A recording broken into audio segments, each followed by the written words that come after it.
tous, dans la vidéo précédente, on s'est intéressé au rôle de la reproduction dans la diversité génétique. Aujourd'hui, on va s'intéresser au rôle de la repro dans la diversité spécifique, c'est-à-dire dans le fait d'avoir plusieurs espèces différentes dans un milieu et voire même sur la planète. Donc on va essayer de comprendre comment finalement la reproduction a permis la création des espèces.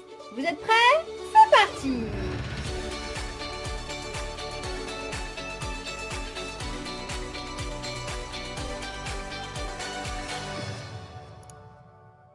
Avant de commencer cette vidéo sur la biodiversité spécifique, revoyons ce que c'est que la définition du mot espèce. Nous avons ici deux espèces d'animaux, l'espèce cheval, l'espèce âne. Nous avons deux couples, le cheval et sa jument, l'âne et l'ânesse. Alors, ces deux animaux, pour nous, appartiennent à des espèces différentes. Et pourtant, si on regarde les caractéristiques, je prends ici une jument, je prends les caractères spécifiques de l'espèce, avoir des poils, avoir un appui sur un seul doigt avec un sabot, une forme de crâne particulière, une taille au garrot. J'ai chez la jument donc des caractères individuels qui varient, brun, noir, gris pour les poils, le sabot peut être noir, gris, blanc, marron, etc. La forme du crâne allongé, museau, perte des canines chez les femelles, et on a une taille d'1,10 m à 1,70 m. Si je prends un mâle de l'autre espèce, à savoir un âne, je m'aperçois que je vais retrouver les mêmes caractères spécifiques, avoir des poils, un appui sur un seul doigt avec un sabot, une forme de crâne identique. On va retrouver une taille au garrot par contre un peu plus petite en moyenne, mais on va retrouver des caractères individuels qui varient à peu près de la même façon.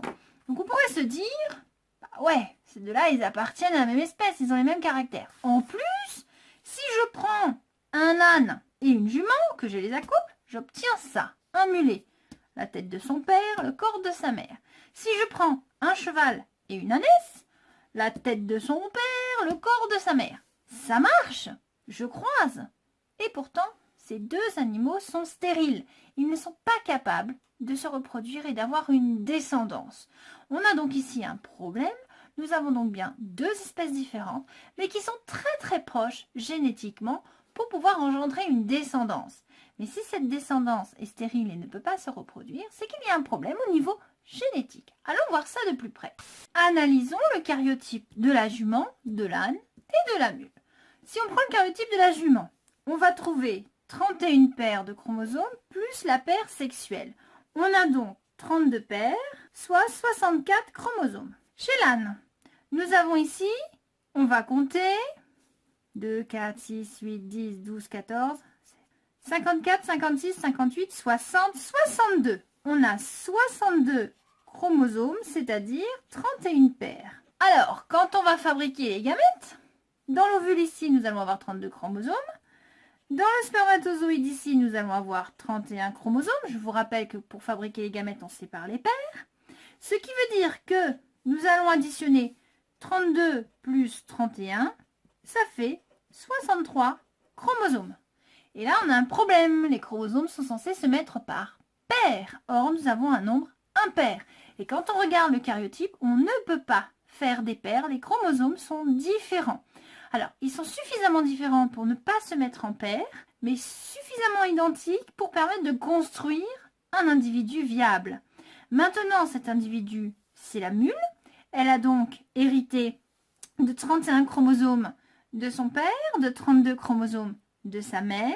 Elle est viable, elle vit, mais elle ne pourra pas pratiquer de méiose, elle ne pourra pas fabriquer ni d'ovules ni de spermatozoïdes, parce qu'on dit mule, mais il y a mulet aussi, hein. Donc on a les mâles et les femelles. Donc ici, on a un problème, on ne peut pas fabriquer de cellules reproductrices. Pourquoi? Parce que nous avons un nombre impair de chromosomes, on ne peut pas faire des paires. Or, pour fabriquer les gamètes, on sépare quoi? On sépare les paires. Voilà donc pourquoi les mules et les mulets sont stériles. On a donc ici, génétiquement, deux espèces bien différentes.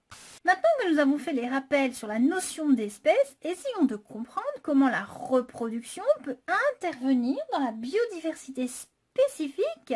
Finalement, comment la reproduction permet la création de nouvelles espèces. Prenons l'exemple des pinsons, et pas n'importe lesquels, les pinsons des Galapagos, sur lesquels nous avons répertorié, enfin nous, Charles Darwin, l'auteur de la théorie de l'évolution. Il a répertorié 13 variétés de pinsons différentes.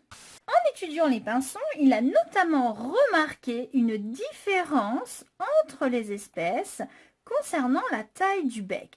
Le reste, nous avons des pinsons qui possèdent beaucoup de caractères communs, mais la taille du bec est vraiment un caractère qui l'a intrigué.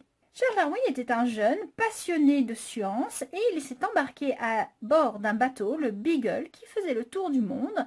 Il est parti avec son carnet et il a fait plein de relevés concernant les plantes, les animaux, bref, tout ce qu'il a pu remarquer. Il a tout ramené chez lui et c'est seulement après qu'il a compris le phénomène à l'origine de la naissance des 13 variétés de pinsons sur l'île, des 13 espèces, et qu'il a émis sa théorie de l'évolution. Alors vous allez me dire, mais quelle est l'importance de la reproduction, la taille du bec, qu'est-ce que ça vient faire tout ça là-dedans? Eh bien, réfléchissons. Voici différents pinsons et ils ont tous des becs de taille différente. Quand on écoute ces oiseaux, on reconnaît un chant particulier qui s'appelle la parade nuptiale. Donc, dans la parade, il y a les danses, bien sûr, mais il y a aussi le chant qui permet d'attirer la femelle. Et donc, si on réalise ce qu'on appelle des sonagrammes, c'est-à-dire des enregistrements des chants des oiseaux, on s'aperçoit que même si ce sont tous des pinsons, ils ne chantent pas de la même façon, ils n'ont pas les mêmes notes, les mêmes hauteurs de fréquence, et on va constater que chez les becs très gros, nous avons des fréquences beaucoup plus graves, des chants totalement différents. Et donc, on peut très bien penser que des oiseaux qui ont un bec de taille identique vont avoir des chants qui sont reconnaissables entre eux et vont s'accoupler donc entre eux. Et on peut donc logiquement penser qu'un mâle avec un gros bec ne va pas attirer une femelle avec un petit bec, car les sonorités de son chant ne correspondront pas au caractère recherché par la femelle. J'ai ici une population de pinsons, Geospiza fortis, c'est le nom de l'espèce, qui vit sur l'île Daphné Major, aux Galapagos. Dans cette espèce, j'ai un caractère différent, c'est la taille du bec. J'ai des pinsons à gros bec et des pinsons à petit bec. Sur cette île Daphné Major, en 1977, il y a eu un énorme épisode de sécheresse. Avant cette sécheresse, la population était telle qu'elle, c'est-à-dire majoritairement de petits becs et quelques gros becs. Les petits becs mangent des petites graines, les gros becs peuvent manger les petites graines et les grosses graines bien dures, ils arrivent à les casser avec leur gros bec. Mais quand il y a eu cette sécheresse en 1977, les plantes à l'origine des petites graines sont toutes mortes. Résultat, qu'est-ce qui s'est passé? Les petits becs, tac, tac, ils meurent de faim, ils ne peuvent plus manger. Les gros becs, eux, s'en sortent beaucoup mieux, car les arbres à l'origine des grosses graines dures résistantes à la sécheresse étaient toujours disponibles et eux ont pu se nourrir. Donc, proportionnellement, nous avons obtenu de plus en plus de gros becs car ils se sont reproduits. Et la proportion s'est inversée. Nous nous sommes retrouvés après 1977 à avoir beaucoup plus de gros becs que de petits becs. La proportion du caractère s'est inversée. Maintenant, réfléchissons. Qu'est-ce que ça veut dire? On a vu que la taille du bec influe sur la reproduction et que mâles et femelles ayant un bec proche s'attirent et se reproduisent entre eux. Ce qui veut dire que progressivement, cette population risque de se scinder en deux groupes. Les gros becs vont vivre ensemble, se reproduire ensemble. Les petits becs vont se reproduire ensemble. Et on va donc progressivement avoir deux groupes qui ne sont plus capables de se reproduire entre eux parce que leurs chants sont trop différents. Et même si à l'origine ils sont génétiquement identiques, ils appartiennent à la même espèce, progressivement avec le temps, ils vont se séparer. Et on peut représenter ça sous forme d'arbre de flux. Au départ, nous avions une seule et même espèce.